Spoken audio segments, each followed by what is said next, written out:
नमस्कार दोस्तों, मैं हिमांशु और आप देख रहे हैं अपना YouTube channel Himanshu crypto knowledge. दोस्तों, अगर वीडियो पसंद आए तो वीडियो को कर दीजिए लाइक और चैनल पर पहली बार आए हैं तो चैनल को कर लीजिए सब्सक्राइब और दोस्तों नोटिफिकेशन को क्लिक करके ऑल कर लीजिए, जिससे हमारी वीडियो की नोटिफिकेशन आप तक सबसे पहले पहुंचे। दोस्तों, आरबीआई क्रिप्टो को लेकर काफ़ी चर्चा में है, आए दिन मीटिंग करते रहते हैं। उसने एक सभा बुलाई थी और उस सभा में उसने क्रिप्टो करेंसी को लेकर क्या कहा, मैं आपको इस वीडियो के माध्यम से बताऊंगा। तो दोस्तों, वीडियो को स्किप मत कीजिएगा, नहीं तो समझ में नहीं आएगा। तो चलिए बिना देरी किए स्टार्ट करते हैं। दोस्तों, यह वीडियो का पार्ट 7 है। अगर आपने पार्ट 1 से लेकर पार्ट 7 तक नहीं देखा है तो उसको भी देख लीजिएगा। दोस्तों, अक्सर एक तर्क दिया जाता है कि इतने सारे भारतीयों ने पहले से ही क्रिप्टो करेंसी में निवेश किया है और क्रिप्टो करेंसी पर प्रतिबंध लगाने से उनके लिए धन की हानि होगी। इसके 3 कारण है कि ऐसे तर्क न्यायोचित नहीं लगते। एक दोस्तों, भारत में प्रतिबंध लगाने का मतलब यह नहीं है कि निवेशकों का पैसा खोना पड़ेगा, क्योंकि उन्हें एक उचित निकास प्रदान किया जा सकता है।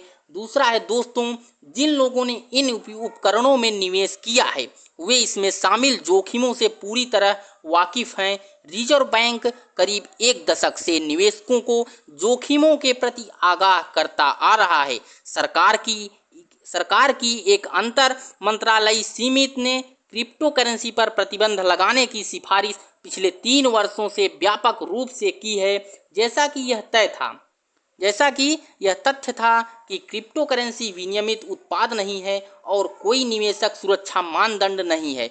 जिन निवेशकों ने इन उपकरणों को हासिल किया है उन्होंने ऐसा खुली आंखों से किया है, अपने स्वयं के जोखिम पर, और किसी भी नियामक छूट की गारंटी नहीं देते हैं। तीसरा है दोस्तों, इन उपकरणों में कितने निवेशकों ने निवेश किया है और निवेशक की राशि क्या है, इसका औचित्य साबित करने के लिए कोई डेटा नहीं है।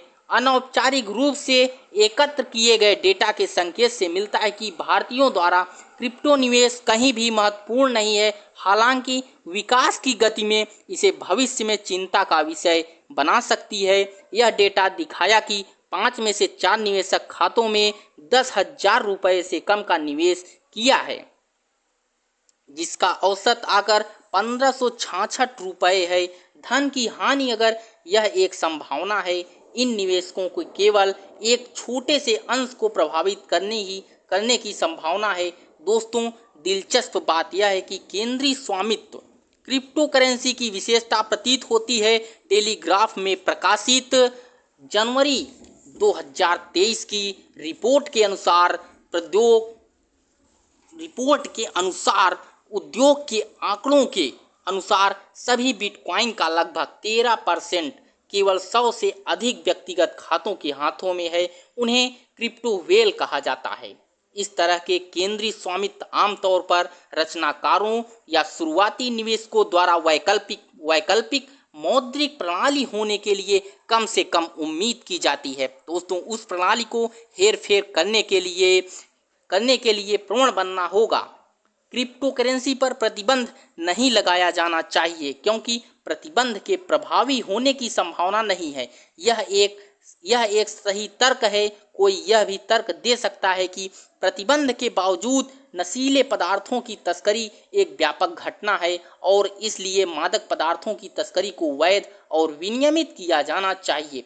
यदि क्रिप्टो करेंसी पर प्रतिबंध लगा दिया जाता है तो कानून का पालन करने वाले अधिकांश निवेशक निवेश करने से परहेज करेंगे।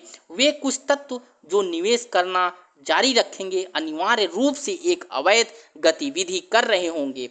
इस तरह के अपवादों को अमान्य करने के बजाय प्रतिबंध की आवश्यकता को मजबूत करना चाहिए। दोस्तों, कुछ लोगों द्वारा यह भी तर्क दिया गया है कि निजी मुद्राओं को मध्यम विनिमय के रूप में अनुमति देने में उठाई गई चिंताएं वैध हैं, इसलिए उन्हें कानूनी निविदा के रूप में भी अनुमति नहीं दी जा सकती है।